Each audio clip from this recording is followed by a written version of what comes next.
Are you a fan of ABC Shark Tank? Heck yeah. Watch the rest of the show for 7 lessons learned from ABC Shark Tank from your team at Ovali. Ovali.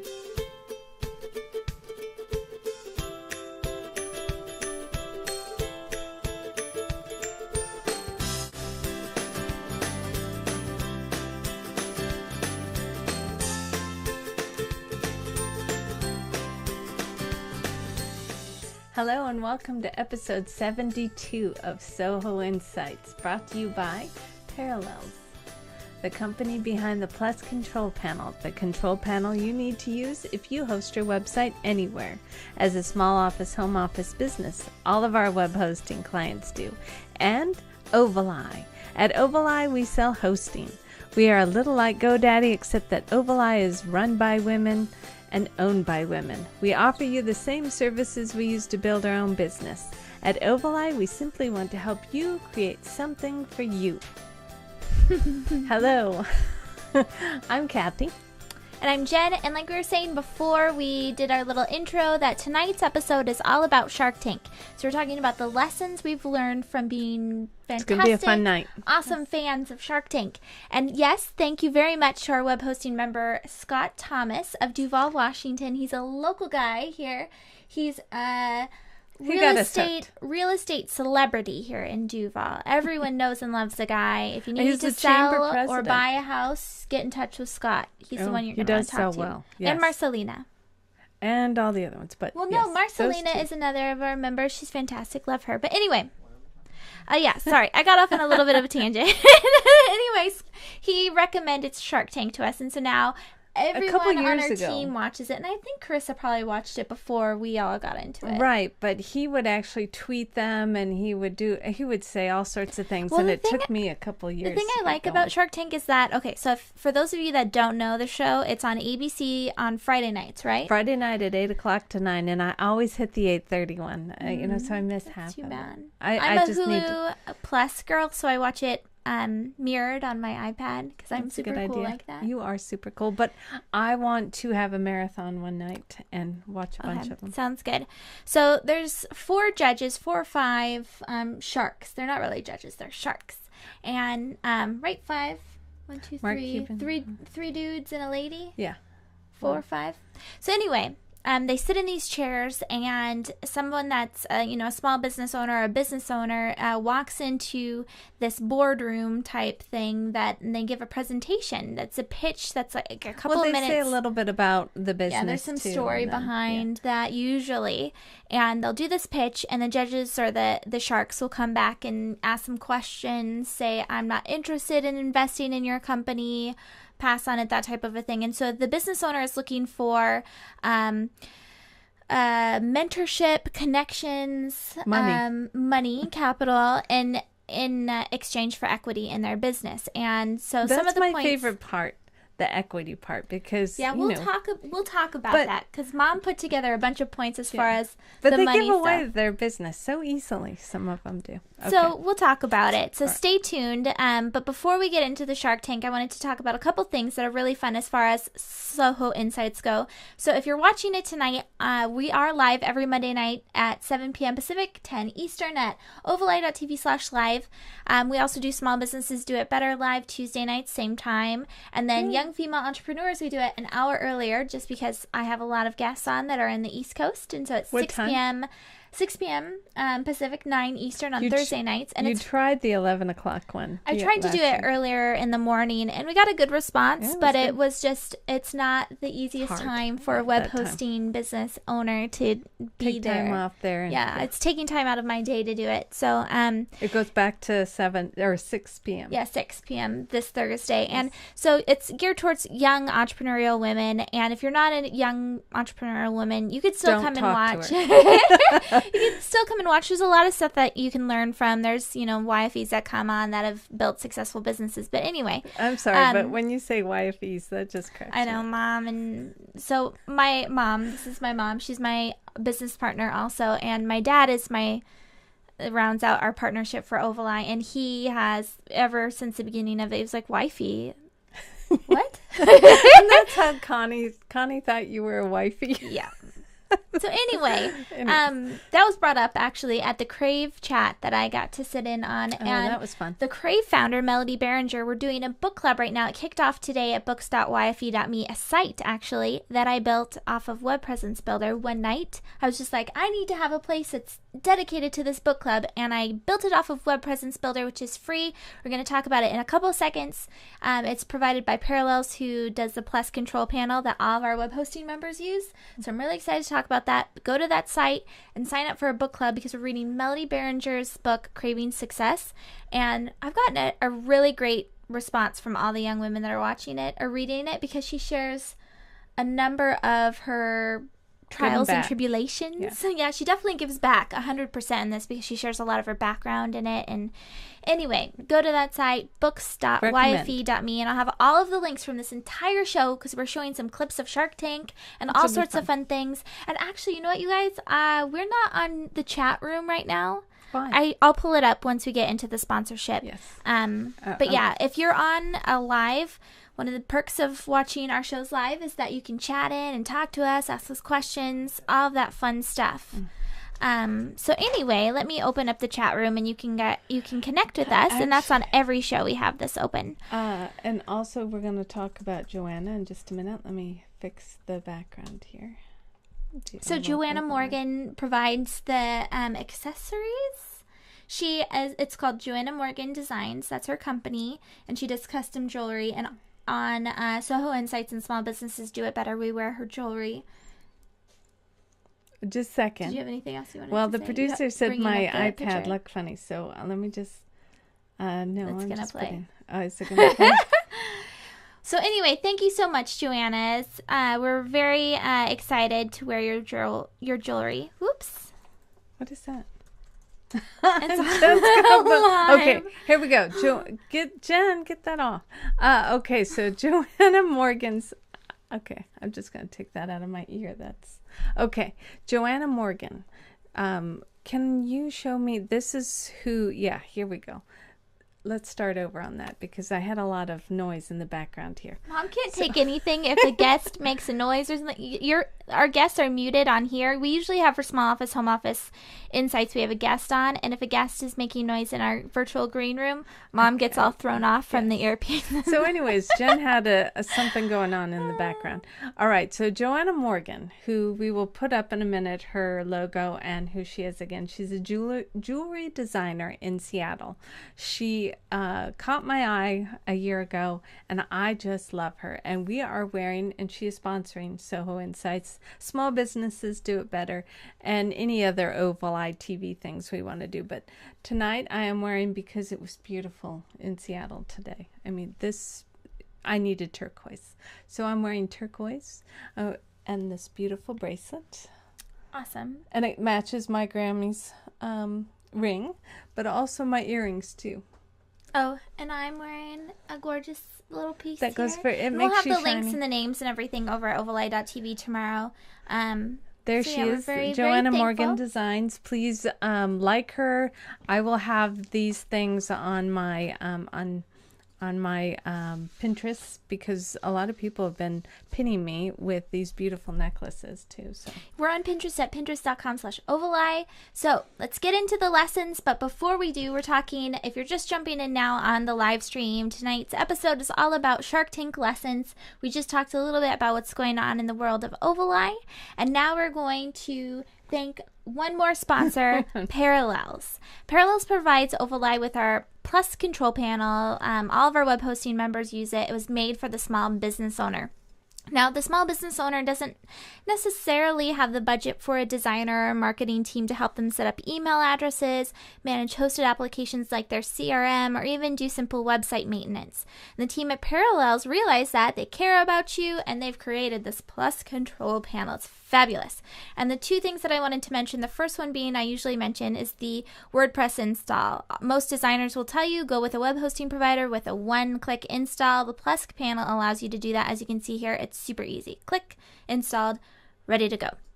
So the second point is a web presence builder. Again, really nice. One click, pop it open, build out the site, drag and drop the module, set it all up. Chris has got a few videos on YouTube I'll link over to that has some great little tips and tricks as far as designing it and building it out goes with functionality.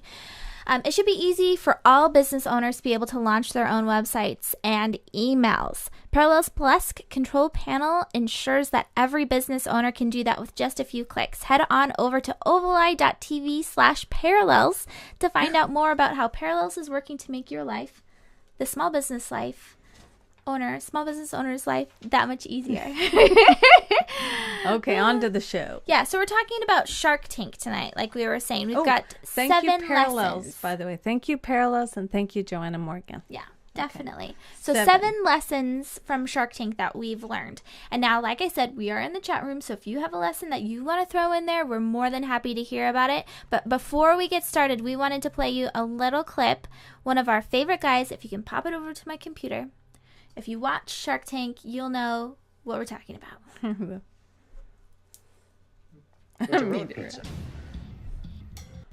Steve, you've convinced me you're a very creative guy, but am I buying into Steve, the creative guy, and taking a leap of faith and saying, let's go, baby, we'll figure out the business tomorrow? Or are you trying to sell me the cat business? I'm trying to sell you the cat business and a partnership with me. I have so many ideas which will seem, at face value, equally as stupid as this. So obviously PR is the big push because you're not out there spending money to drive people to your website. Yeah, there are no cat drawing fairs or... So tell me about the publicity process. So I'm a real hustler for everything I do. I tend to bring a lot of press attention to what I do on a local level. I emailed Groupon. I knew they had a cat mascot, and I said, hey, I draw cats. Do you guys want to do a Groupon for this? I got a response the next day. And then, on Black Friday, we launched it, and it was one of their most successful. It sold out very quickly. And how many did you commit to do? Well, the nice thing about Groupon is 1,000 people said, I'm buying, but only about half of them ever actually redeemed those So you got to keep the money. Exactly. Look, very interesting, really small dollars, not investable from my point of view. Can I tell you something, Kevin? You know what I'm about to say. Just let him go out. I want you to go out, and then I want you to go back to your hotel tonight, put your head on your pillow. I promise you, the last thing that's going through your head before you go to sleep is, I want to draw a cat for you. I want to draw a cat for you. I beg you, please, let me do this. I'm out. Okay, I accept it, and I'd like to counter, if I could. So, Steve, you've done a phenomenal job. All right, I'll pause it. PR, But does it okay, worry I'll have you the that link after all over at this- ovali.tv because that episode That was cracked fun. me up because the guy, like he said, just a small snippet of it, he draws cats. You pay him X amount of dollars, and he'll draw a cat and mail it to you in the mail. No, what I loved about him is that he could do that with that daunting kind of crew looking at him and asking these questions and not liking pitch something like and draw a dance while cat. he's that last thing. He sang and danced at the beginning. So we'll have the link to the episode on ovali.tv tomorrow. Wait, now, did one of them said yes, right? Oh yeah, Mark Cuban invested in it. So we'll talk about why he invested in it in point 2. But point 1 kind of falls into the cat drawing arena, and that lesson number 1 is to be unique, right? Yes, I wrote that Solve down. well, Mom wrote most of the But points she has down. to prompt me. So, so the thing that you were saying was to solve a problem and be different. Yes. What do you want me to say? I told you not to say that. You have to give me Mom gave me the list, and she's like, "Don't put me on the spot." She did. All I'm First doing is one, she put asking me on you. the spot. Okay, so It was be Barbara unique. Corcoran. You were saying that you've Yeah, read. and I don't remember. Can you well, say what? Because No, we wrote it down. I can say something about this because you said be unique, and Barbara Corcoran does say that a lot in the Shark Tank. But she's also been in what magazine was that recently? She was on the cover. Was it Entrepreneur Magazine? I'll have the link over at ovali.tv. I'll search for it. I've got it. But she said that multiple places where at the very beginning I love she her. looks at it. Well, first of all, these sharks Still have to Spark and basically Hustle, too, good. in New York. So the sharks have to weigh in, whether or not this is a good business opportunity, first of all. Is it going to make them money if they invest in it?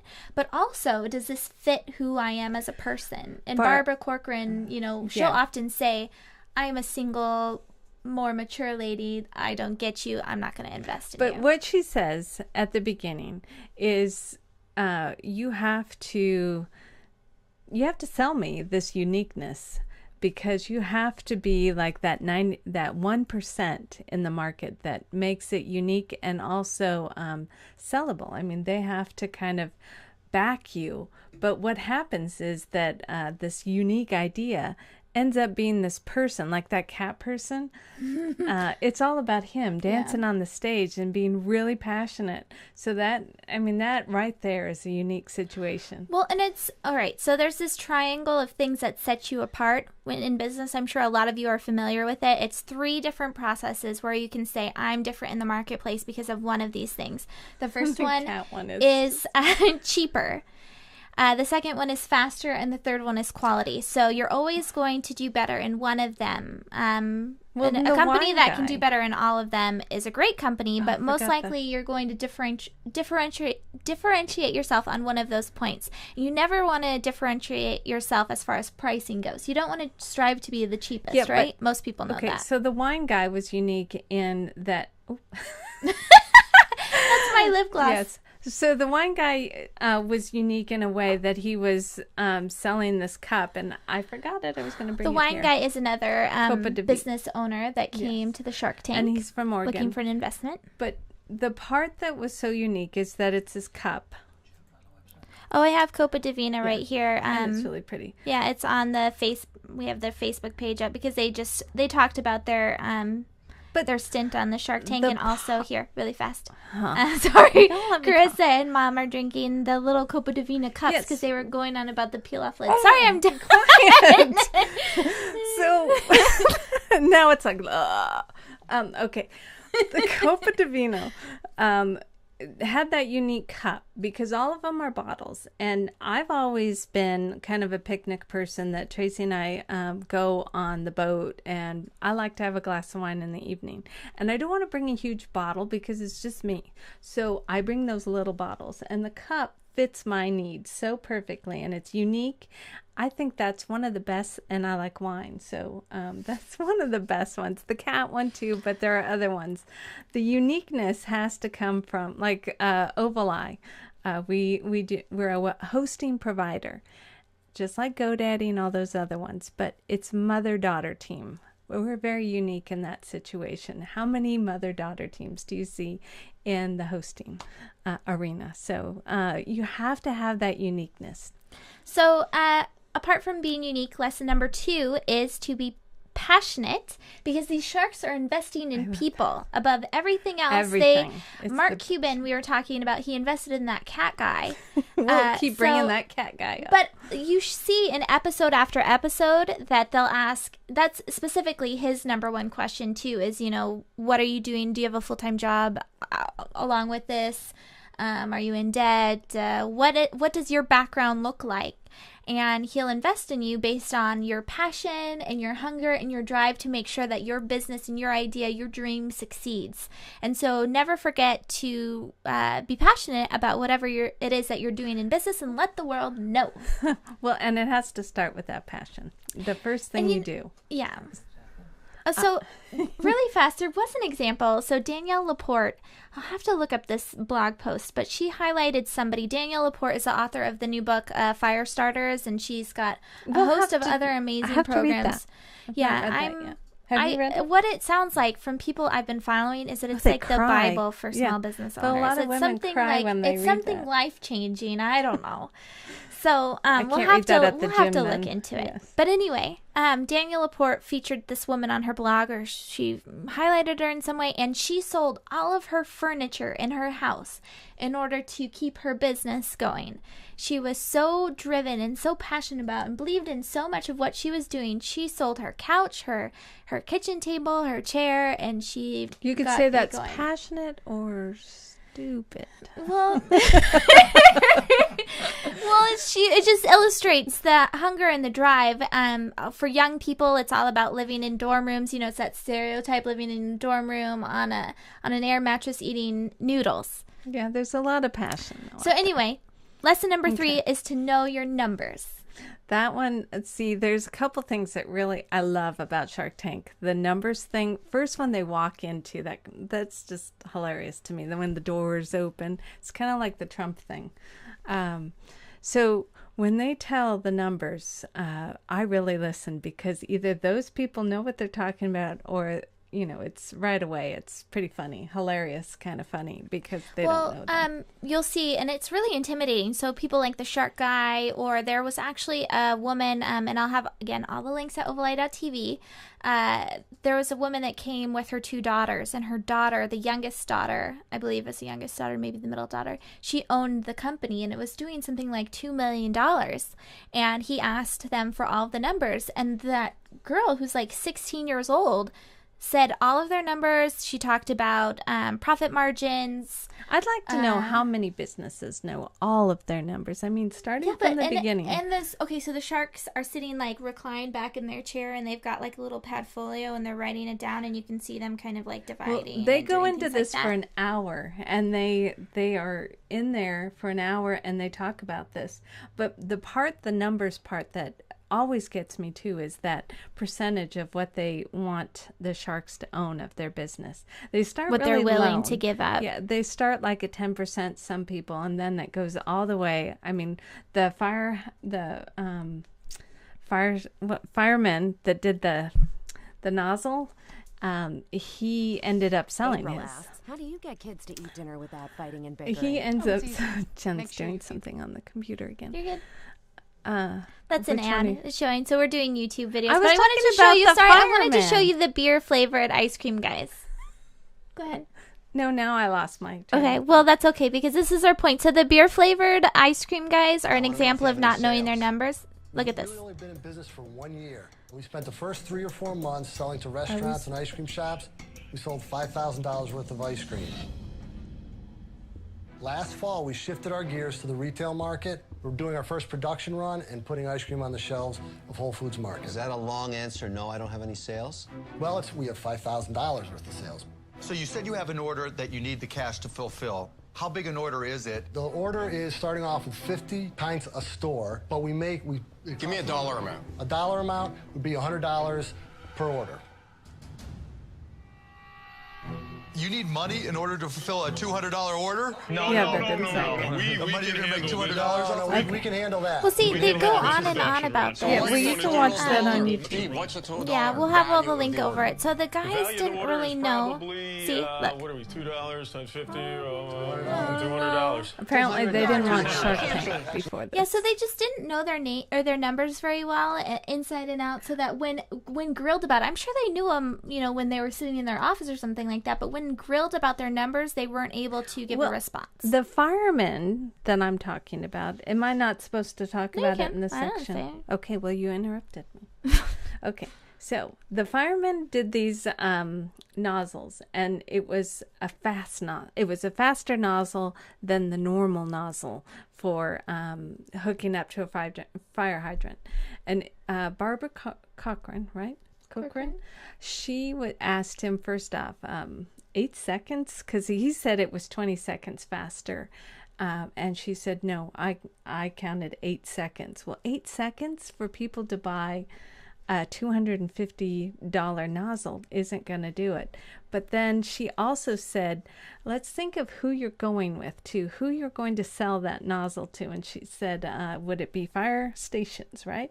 She said, aren't fire stations kind of hurting right now? So how much of an order would they have to do? And he'd say, something like $7,000. And she said, right there, I'm out. Well, you have to look at who it is that your market is, first of all. So a lot of people are going with very niche markets where they'll look at women, and then they'll look maybe at a specific region of women, and then women who are in business. And so when you get to that narrow of a market, whether it's fire stations or you're using something of an example your home-based business would be targeting, you have a very small percentage of people, small amount of people, and then at whatever price point it is, they might not even want to buy into that price point because they don't have the funds available, even if they do need it. Or they're not interested in buying. And only a certain percentage of those people are going to actually convert into customers. So you have to look into all of that and be realistic about your numbers. But the firemen actually pulled out another nozzle for the home, and then they were all interested. And of course, because it brought it into a new market. Yes, but Barbara already said no because she was saying no to that 8-second, $7,000 thing.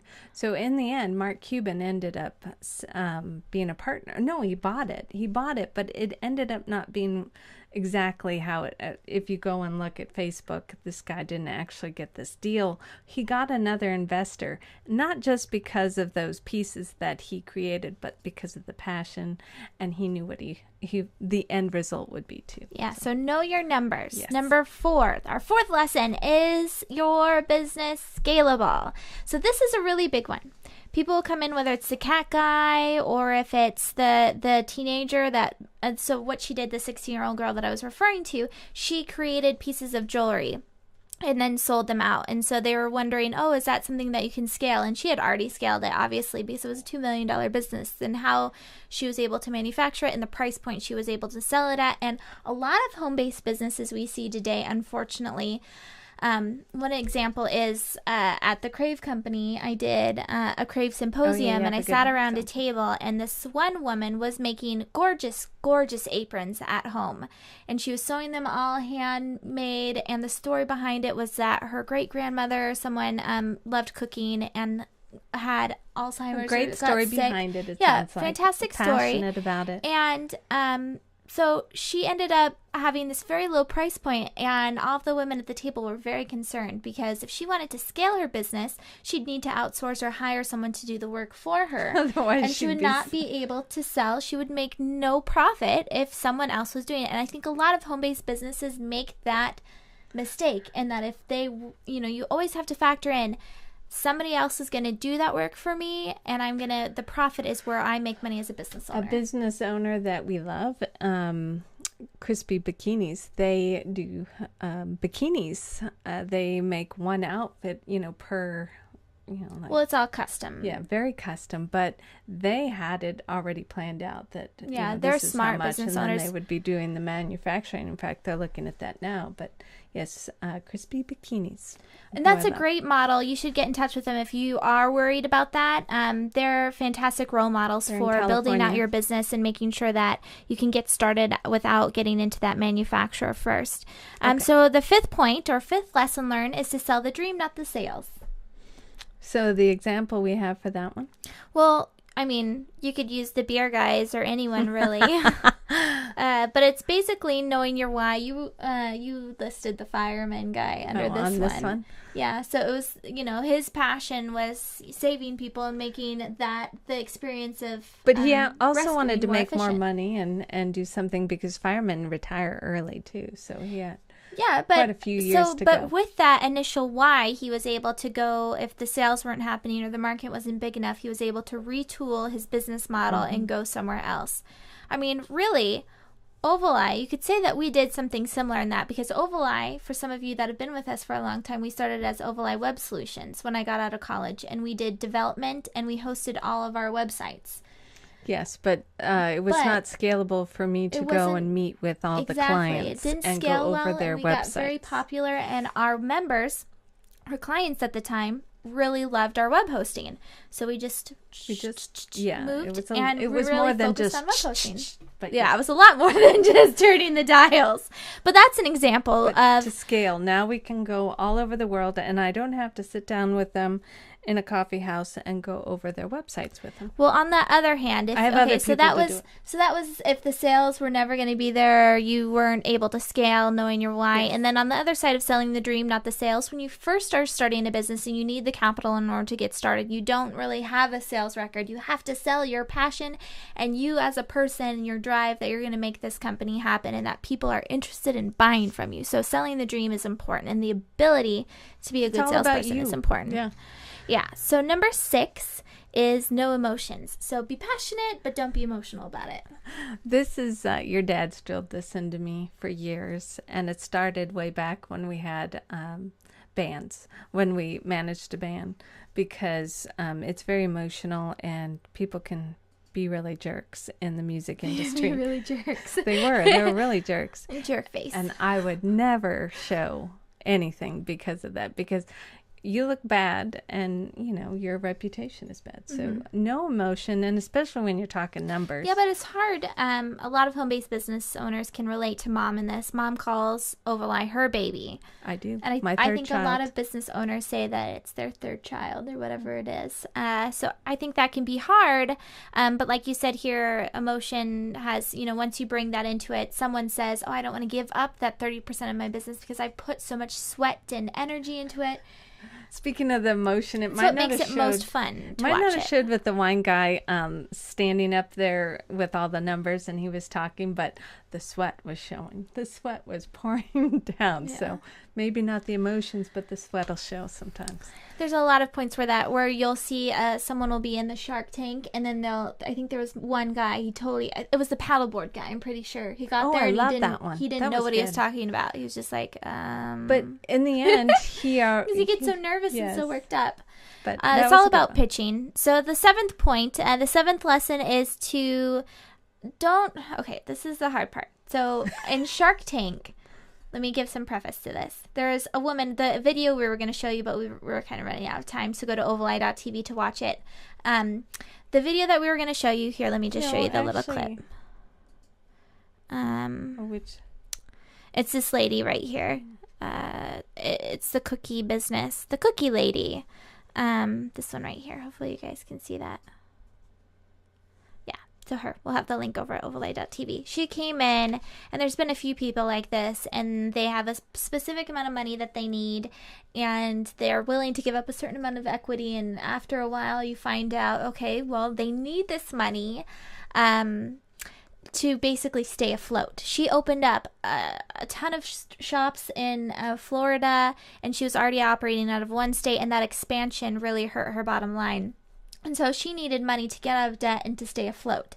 And so she went to the sharks? Well, I mean, people go to the Shark Tank for both, like honest investment and connections, but also for publicity, I'm sure, too. Yeah, that's true. So anyway, the seventh point is to not let it get to the point of being desperate in your business that you're willing to do a lot of things. And in our book club, one of the prompts that we're talking about is that Melody Behringer in one of her first businesses got to the point where she was just like, okay, I'm going to be spontaneous and I'm going to jump in and go take this berry business and go on a tour with Peter Gabriel and sell you've heard the story, the shortcakes that she does. And she ended up losing a lot of money, and it didn't help her so what was the desperate? She needed money for payroll, basically, I think was what she needed at the time. And then she started something, though. Yeah, and so when you get to the point of desperation, making decisions like that is never going to be in your best interest, or most likely will not be in your best interest. So that's point number 7, because those deals never or very rarely go through on the Shark Tank when they have debt or any type of desperation behind it. It's usually... There's the flip side of needing money in that it's an investment, right? So they need that money, the investment you're distracting me. I know. I'm sorry. Your father's in the background.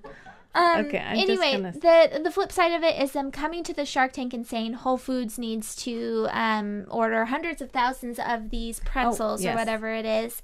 And then they say, oh, this is something I want to invest in because there is guaranteed money coming at me, versus someone that says, I spent this money and I'm not getting anything in return. That doesn't sound like as safe of an investment. So anyway, those are 7 points. We talked about being unique. We talked about being passionate and investing in people. We're not done yet, because we didn't go through the one part that I listened to today that was very, that I really enjoyed. It was with...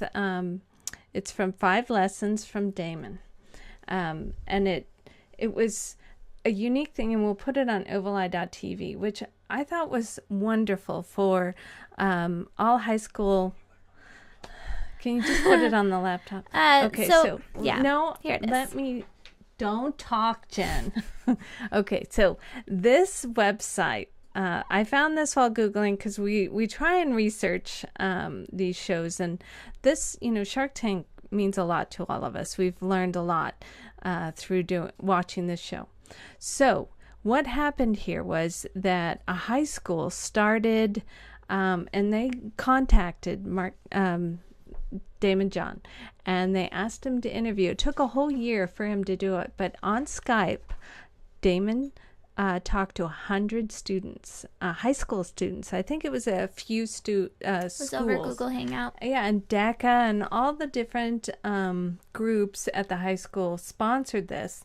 And I thought this is what every school should be doing. High school level, not college level, but the high school level should be talking this way about entrepreneurship and how the lessons you were all born to be an entrepreneur, all of us. It's when you get sucked into kind of life and into the school systems and they're saying, don't be unique, be like everybody else. And that's funny that you say that, because I visited my local high school for a Duval Chamber thing that we were doing, because I grew up here too.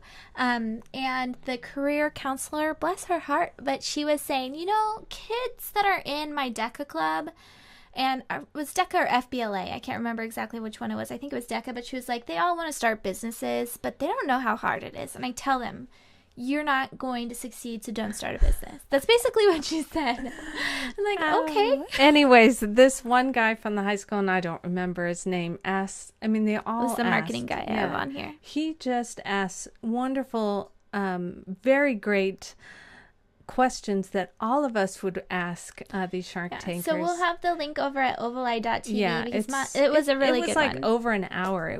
It sucked me into all of the great things. But the main point is, if I had time, I would be going to the local high school and doing the same thing, because I think every high school, starting at that student level, should be getting into what's going on. And also they named... he named Think and Grow Rich by Napoleon Hill as one of the number one books for successful people. The Young Entrepreneur Council has the Fix Young America campaign that you guys should check out. We've had him on Young Female Entrepreneurs, the live stream before, and that's something you should check out. They're doing a lot of work as far as making sure that Congress pass different bills to make sure that happens. And tell your kids all about this stuff, because it's very interesting. Let's review the 7 lessons, because we are running out of time. Number 1, be unique. Number 2, to be passionate, invest in people. Number 3, know your numbers. Number 4, is your business scalable? Number 5, sell the dream, not the sales. Number 6, don't include emotions in when you're talking about your business. And number 7, don't let it get to the point of desperation. Okay, now this is another reason why I don't look at the list, because this is what it looks like. Whatever. I can't read that.